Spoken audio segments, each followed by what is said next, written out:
Thank you so much, Makoy. Saludo, gig ko sa imo kag sa tanan-tanan nga Oton Dance Studio dancers, especially kay Mr. Rai Portugalete. Mga kapuso, subong niya, as we have said, Kapuso Blood Donation Day naton today. Gani umpisa 8 a.m. or alas 8 sa aga, pagkatapos gid sang arangkada, magapang-register na kami sang mga madonate sang ila nga dugo. Kag syempre, tudloan namon sila sang proseso, kay medyo madamo ang proseso, pero hapos-hapos lang gid ya.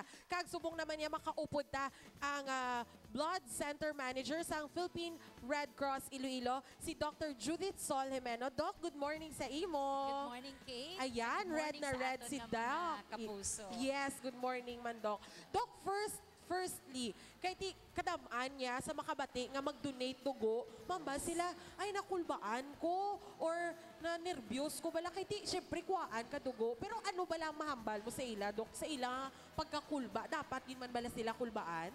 Sa aton mga kapuso, dapat gid hindi gid kita makulbaan sa pag mag-donate kita sang dugo. This is a noble act nga aton makita sa aton mga kapuso sini nga adlaw sa ila pag-donate sang dugo kag naghatag kita sang aton nga mga preparation sa aton nga mga volunteer blood donors nga sa diin nakatulog sila sang 6 ka oras kag they are physically fit and healthy. Wala gid dapat kahadlukan kay Oo. ang pag-donate sang dugo isa ka act nga makahatag gid na makahatag sang maka-extend sang kabuhi sang isa ka tawo kung Yes. mag-donate kita. Oo. Ga-agree ko na si mo, Doc. Kay mga kapuso, atuyaan mo na yung view sa isa ka doktor, especially sa blood center manager sa Philippine Red Cross, nga dapat hindi ka mo makulbaan. Sa ako naman ya, halin sa akon, kay man nag-donate man ako, Doc, last time. Yes. So, mahambal, kung nga hindi gidya kululbaan, makulbaan ka mo sang thought, nga ginakwaan ka mo dugo, pero kung ara ng process, hindi gin masakit. May kamay lang. Do, amo na ba lang ginatawag nila, Doc, nga kagat sang subay. That's true, Na, oo, Kate. do So, a katul lang little siya. pain, A little pain, a as in, life to gain. yes, oh. So nagabilib gid ko. Pero Doc, madamo ang gapamangkot kay kagina pa namon ginamuno nga may process ining blood donation day naton.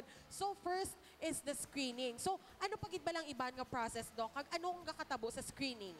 So sa aton nga mga kapuso blood donors Yes. nga mga kadto sini nga adlaw, sa ilang nga pag-abot, i-attend naton sila sa pag-register sa ilang nga mangalan. Oo, so kinahanglan Sa ma-register pag-fill up gid, sa yes. interview sheet. Sa sina nga paagi, matanaw naton kung qualified sila mag-donate sang dugo. After that, aton sila kiluhon. So kinahanglan ang weight is 50 kilogram. Pagkatapos tanawan naton ang ilang blood type kag ang ilang hemoglobin. Sa diin, mabalaan naton kung fit sila to donate. Oo. Kaya kung anemic ikaw, gina-advise namon to wait until the time nga pwede ka makuhaan. Mag-okay ka na. At mag-okay ka na. Pero Doc, dira na daang hemoglobin, dira na daang do ginapatuluan sa do solusyon, tapos makita mo ang blood nga galutaw or ga-drop siya. So, amo na ang aton nga physical nga acceptance naton sa movement sang drop of blood sa isa ka special solution nga sa diin nag-gauge kung ikaw acceptable ka mag-donate or Or not. hindi. So after sinasang assessment nga na, ano dayon, Doc? Pagkatapos gina-advise nato ng aton nga mga blood donors sa pagkadto sa aton nga mga medical officers sa diin pagatan-awon ng ilang nga physical condition. Yes. Kag kung may mga medical history sila nga sa diin matanaw naton kung magiging qualified sila, acceptable sila mag-donate or not. Oh, okay. So kung okay na yan, napasaranan nila yatanan, pwede madiretso na sila dayon sa blood extraction or ang pagkuha sang ilang nga dugo. Right, Doc? Yes, gina-prepared nato ng ilang what we call this, ang time nga sa diin sila mag-donate kag we see to it nga comfortable sila sa ila hiligdaan. Yes. And we advise them to rest for a few minutes Yes. after nga mag-donate sila. Oo. Blood donation will only takes less than 15 minutes. So Oo. madali lang gid. Actually, oo, no, gapati ko, Doc, kay pati ang process, ang screening, ang registration, ang vitals, nasig-dasig lang, wala lang 5 minutes. So, all in all, daw 15 minutes lang siya, Doc, Yes, no? that's true, Yes. okay. So, Doc, kay, kung magkuha na yung dugo, damo ang gapamangkot, ano kadamo nga dugo? Basi maglilingin ang ulo nila? Or basi mawadaan sila kuno dugo tuod na, So Doc? na-remember, mo sing pag-donate mo is just only equivalent to a one Nescafe glass amo lang ina kagamay ang idonar mo, ikumparar mo sa 6 liters of blood nga ara Yes. sa imo body. So So, hindi- it's so small, gamay lang gid, nga hindi siya maka-cause anemia or malain nga reaction sa imo nga lawas. Oh, ara malanggali. Bao ang iban balandok ginakulbaan gid basi mambasin.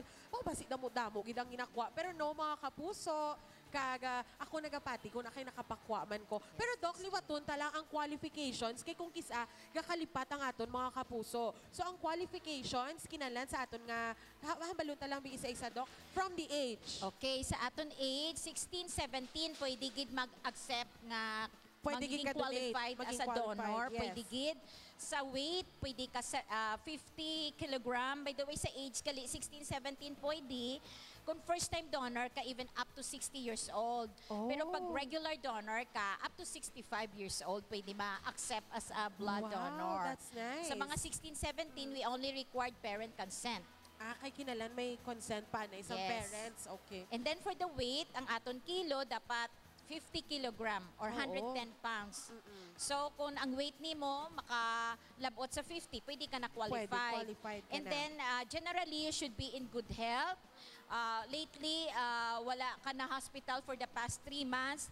Kag ang the rest nga mga ginapamangkot naton, mga related sa aton nga health status, kag mga behavior naton nga Yes. makahatag sang sign o kung maka-assess sa doktor nga ma-accept ang imo dugo kag quality ang dugo mo kag safe para sa pasyente. Kag isa pagi doc, dapat wala sila nakainom mga bulong, no? Yes, Okay lang bala ang mga ang vitamins mga or ano nga mga vitamins bulong? okay lang. Okay Wala lang. lang sila ka-take alcoholic drinks Na.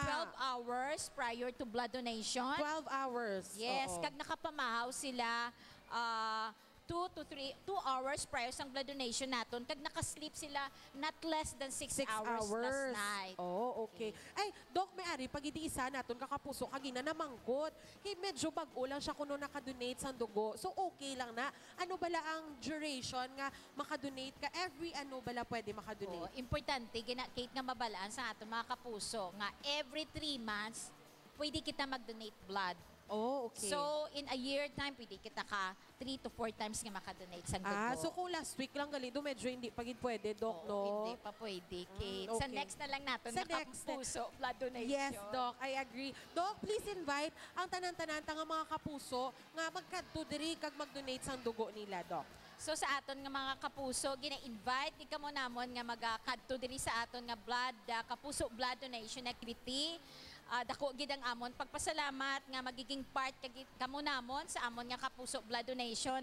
Dako gid ang inyong dugo nga ihatag sa Red Cross para sa aton nga mga pasyente gani ari kami diri naga-wait with Kate and the team sang GMA and Red Cross to accommodate sa inyo nga pagdonar sini nga adlaw to this kapuso blood donation activity. So sa liwat mga kapuso, magkadto lang diri sa gym sang Barangay San Juan Molo kay ari na diya ang team sang Philippine Red Cross Iloilo, ang team sang Arangkada, ang bilog nga GMA Iloilo. Kag syempre kamo magkadto na diri kay gahulat na kami di sa inyo. Mga kapuso, Doc, salamat gid sa pagkadto mo diri. Kag let's enjoy today kag makaserbisyong totoo pa kita. Thank you gid. Thank you, Doc. Mga kapuso, darala ka mo, kay magahataw pa ang Arangkada, ang trip mo kun aga.